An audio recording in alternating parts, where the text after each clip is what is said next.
Everyone who's read Lord of the Rings knows about the unbreakable alliance between the realms of Gondor and Rohan, and how that alliance played such a major role in the War of the Ring.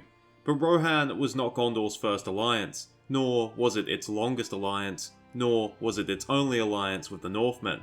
You see, long before Rohan, there was Rhovanion, a realm of Northmen that grew powerful under Gondor's protection and then collapsed as Gondor's power waned.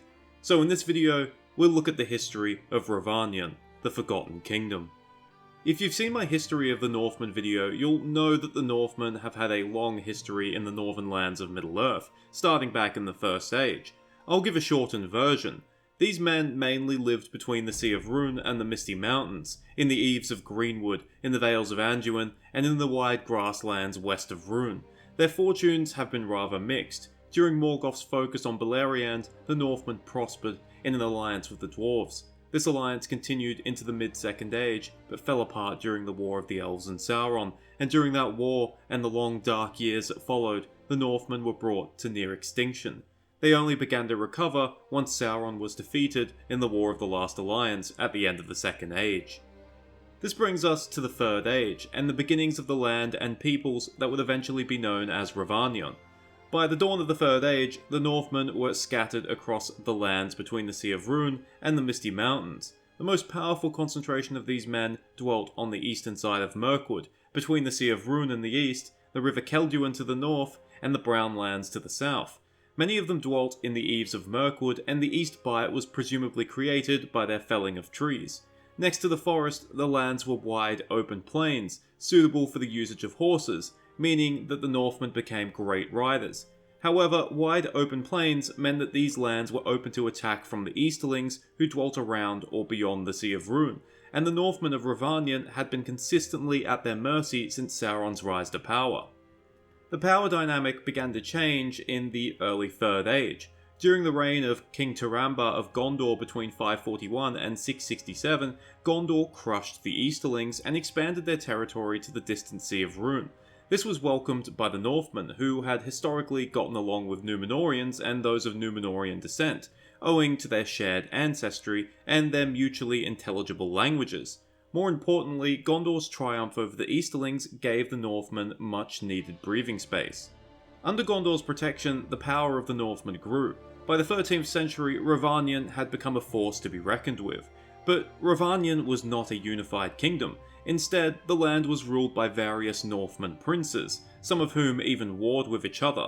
The identities of these princes are unknown, nor is it known how many they numbered, but one such prince is known to history: Vidurgavia, the most powerful of the Northmen princes and self-proclaimed king of Rhovanion. The actions of these princes eventually caught Gondor's attention. From the 8th century onwards, Gondor had mostly been focused on its southern frontier, fighting the Black Númenóreans and the Haradrim. During this time, the Easterlings had once again grown in power and boldness, something noted by Romendakill II, the then regent of Gondor. A particularly worrying fact to Romendakill was some of the Northmen princes would actually ally with the Easterlings, either to fight other Northmen or to even raid Gondor's territory for the spoils of war.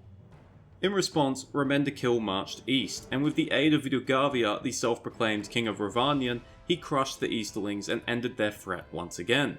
Due to his help, Romendakill showed Vidurgavia great favour, and an alliance was cemented between the two realms, and the two families, with Valakar, Romendakill's son, marrying Vidurmavi, Vidurgavia's daughter, although this was not intended by Romendakill.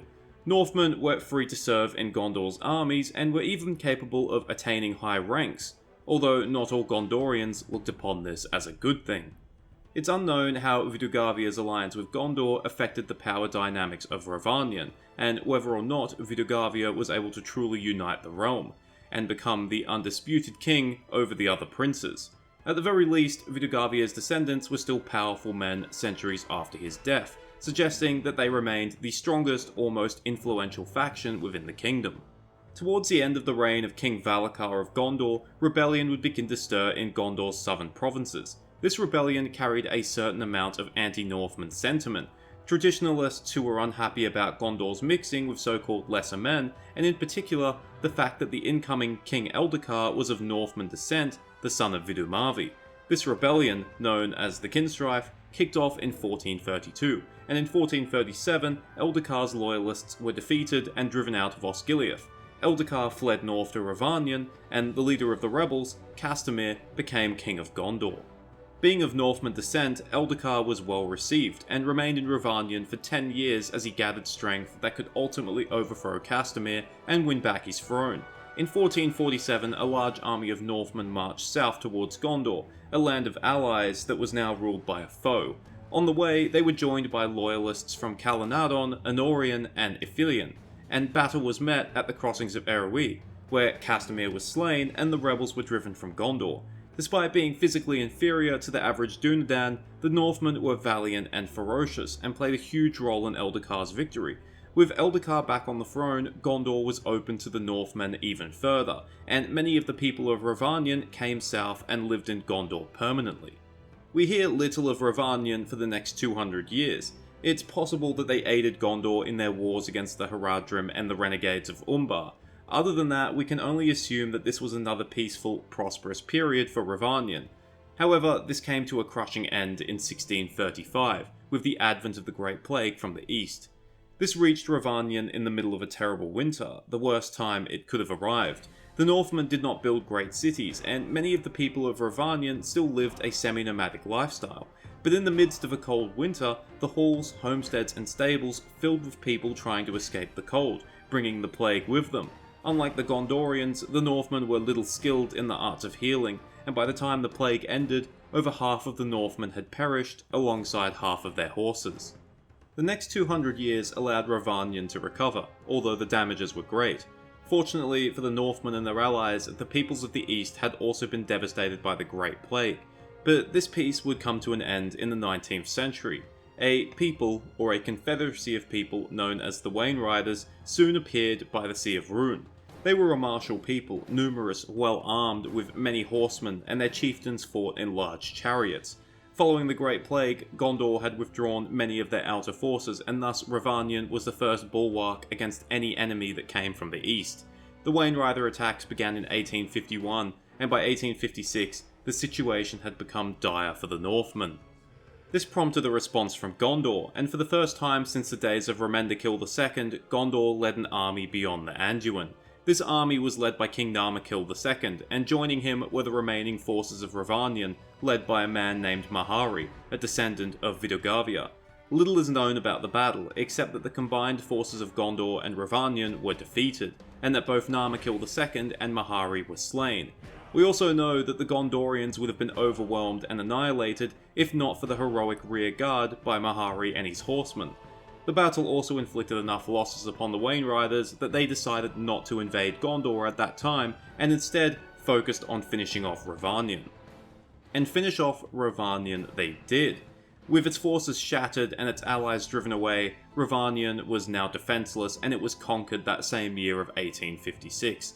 This resulted in a mass exodus of the Northmen. Some few fled north and joined the Northmen who lived beneath Erebor and around the banks of the Long Lake. A large group fled through the narrows of Mirkwood and into the Vales of Anduin, where they would soon be known as the Aethiod, and some fled south and made it into Gondor, where they were still welcome. However, the majority of the Northmen would not or could not leave and were enslaved by the Wainriders. This was the official end of the Kingdom of Rhovanion, but the Northmen were not about to give up their homeland that easily. In 1899, 43 years after Rhovanion was conquered, Marwini, Lord of the Aethiod, conjured up a plan to free Rhovanion from the Wainriders. With the help of the outlaws who lived within Mirkwood, a slave uprising was being prepared within Rhovanion, but if the uprising had any chance of succeeding, the focus of the Wainriders needed to be elsewhere. Conveniently enough, Marwini learned that the Wainriders were planning on raiding the Gondorian province of Calenadon, and messengers were sent to King Kalimatar of Gondor. King Kalimatar was eager to avenge his father's loss, and thus he decided to bait the Wainriders away from their homes. He led an army north through Ithilien, out onto the plains of Dagorlad. The Wainriders took the bait and raced south, leaving Rhovanion seemingly undefended. At the same time, Gondor's cavalry crossed the Undeeps, where they were joined by an army of Northmen led by Marwini. On Dagorlad, the battle was long in doubt, but eventually the cavalry arrived from the north, and a full third of the Wainriders were killed upon the plains.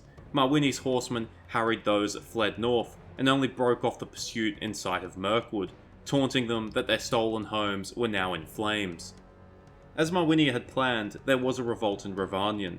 When the Rain Riders had left, outlaws poured out of Mirkwood and roused the slaves. During the revolt, many of the dwellings, storehouses, and fortified camps of the Wain Riders were set aflame, but this came at a huge cost. The slaves were poorly armed, and although the Wain Riders had left few soldiers behind, their old, young, and women were all trained to fight fiercely in defense of their homes. Thus, most of those who participated in the revolt were also killed, and although the revolt did great damage, it ultimately failed. Mawini knew this, and reluctantly withdrew back to his new home in the Vales of Anduin. His people would never return to their ancient homeland. As the last embers of the revolt died down, so did the last flame of Rhovanion flicker out. The kingdom of Rhovanion may have ended, but the Northmen did not. In fact, even the Northmen who dwelt in Rhovanion survived a while longer. The Wain Riders remained in Rhovanion until they were defeated by Gondor in 1944, and with that crushing defeat, most of them fled east back beyond the Sea of Rhûn. This meant that those Northmen who remained in Rhovanion were presumably freed, but there was no chance of them refounding Rhovanion. They had been greatly reduced in number, enslaved for nearly 100 years, and their greatest ally had abandoned the lands east of the Anduin. There was also the grim reality that the lands east of the Anduin were never truly freed of Easterlings. The Wain Riders might have fled, but their descendants soon returned, the Balkoth, who began to gather in the lands of Old Rhovanion near the end of the 25th century. They raided up the eastern banks of the Anduin, driving the Valemen north of the Gladden Fields, and they raided up to the river Kelduin, and in this time, the last survivors of Old Rhovanion were either killed or driven away. But it must be said that although Rhovanion was destroyed, its legacy would continue on. Beyond the river Kelduin, survivors from Old Rhovanion would eventually help found the city of Dale and the town of Esgaroth, and years later, the Kingdom of Dale would be founded, a wealthy and prosperous state. Survivors from Old Rhovanion would also survive in other places too, the Woodmen of Mirkwood and the Valemen who dwelt in or near the lands held by the Beornings. Perhaps the greatest successor of Rhovanion were the Aethiod, who would eventually become the Rohirrim, Gondor's greatest ally. Which makes you wonder, how much would the Rohirrim know of Old Rhovanion? Would they know anything at all? Theoden was as far removed as Eorl was from Mawini. Would he know about how Vidugavia helped Remendikil? Would he know about how the Northmen helped Eldacar? Would he know about Mahari's heroic rearguard? Probably not, and few people probably do. Rhovanion wouldn't be the Forgotten Kingdom if it was well remembered. Thank you for watching. I hope you enjoyed it, or at least found it interesting. I apologise for my relatively sparse uploading schedule as of late. There's been a lot going on, but that's hardly unique to myself, so I thank my viewers and my patrons for sticking with me. If you want to know more about Rhovanion, the Unfinished Tales is your goldmine. Cheers, farewell, and remember, forgotten lands and forgotten peoples show the value of writing more than anything else. Deep.